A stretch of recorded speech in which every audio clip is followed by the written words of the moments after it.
this entertainment destination.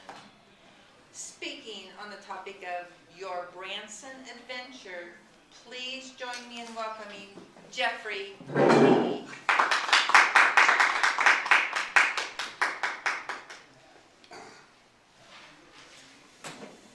Thanksgiving week, Tuesday, we are attending our 5th show.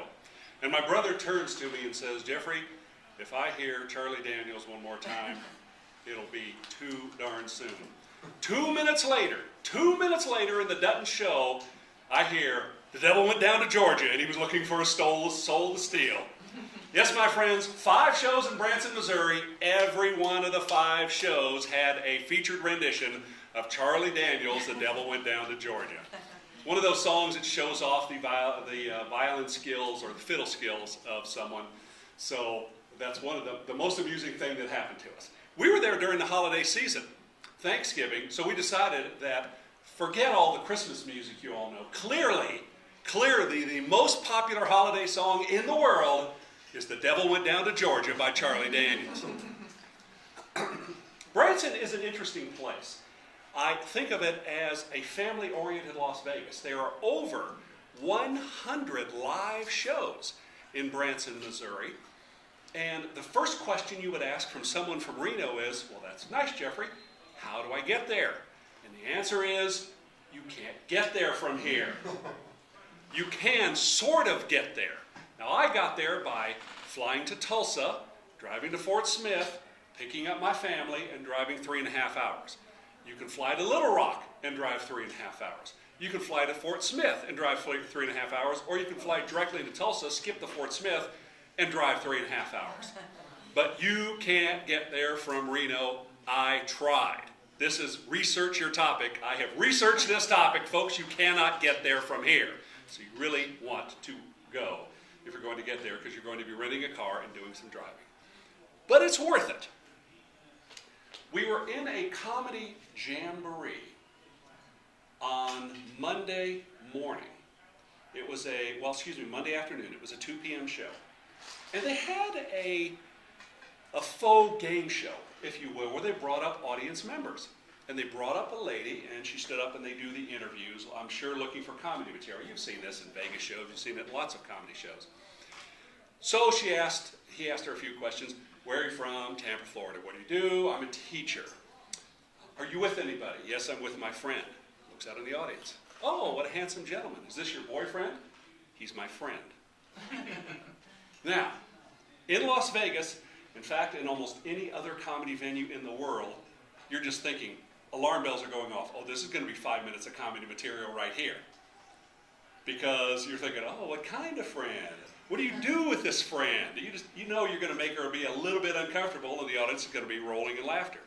In Branson, Missouri, the comic goes, well, very good. And he went on with the show. Why? Because in Branson, Missouri, they pride themselves that you can bring your kids, you can bring your grandkids, you can go with your 95-year-old grandmother and never hear anything inappropriate.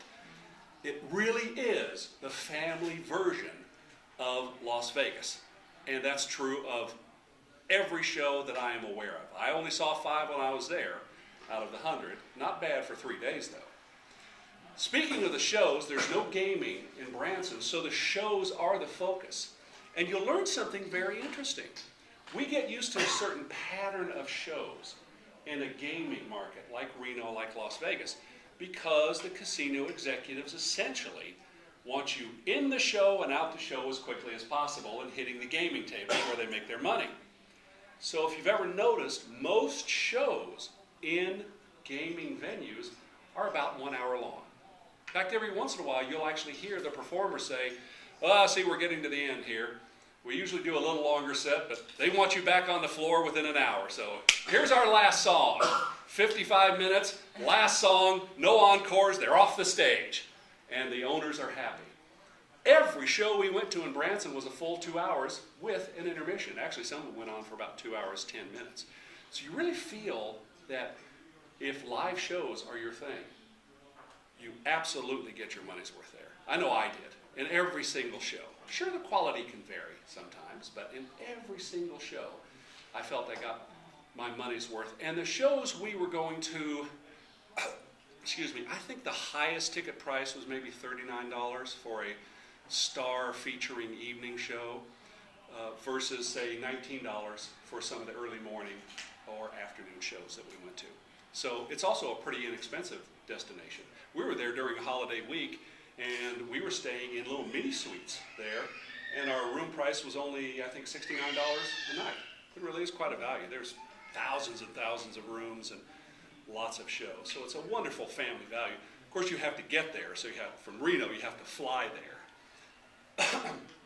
My final tip, in addition to it being such a great family destination and being a little difficult to get to from Reno, but worth it in my opinion, we were there during the holiday week. Now that's fun. We got a lot of Christmas shows. But my final tip has to do with when you would choose to visit Branson. I would suggest you not do it any later in the year than 2 weeks after Thanksgiving.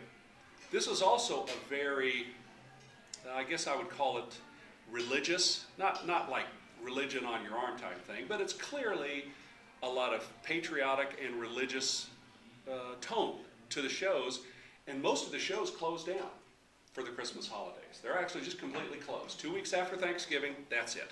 There are some shows, but not a lot. And they don't start up again in general until the beginning of March. For another reason, I would suggest you consider a summer visit, because this is great outdoor country. We went, in fact, saw a fish hatchery while we were there. They have boat rides on the 2 lakes that are right there at Branson. There's all sorts of outdoor activities, like there's some zip lining, there are go-karts, and I've never seen a go-kart thing like this. There's like an 8-story tower with this circular track that you can race around, but they were closed because it was too cold. So to get the full effect of Branson, I intend to go back sometime during the summer when it's warmer, when you can really enjoy a lot of the outdoor activities that are available. If you get an opportunity, this was my first time in Branson, and if you get an opportunity, I really encourage you to go. It's a great value and a lot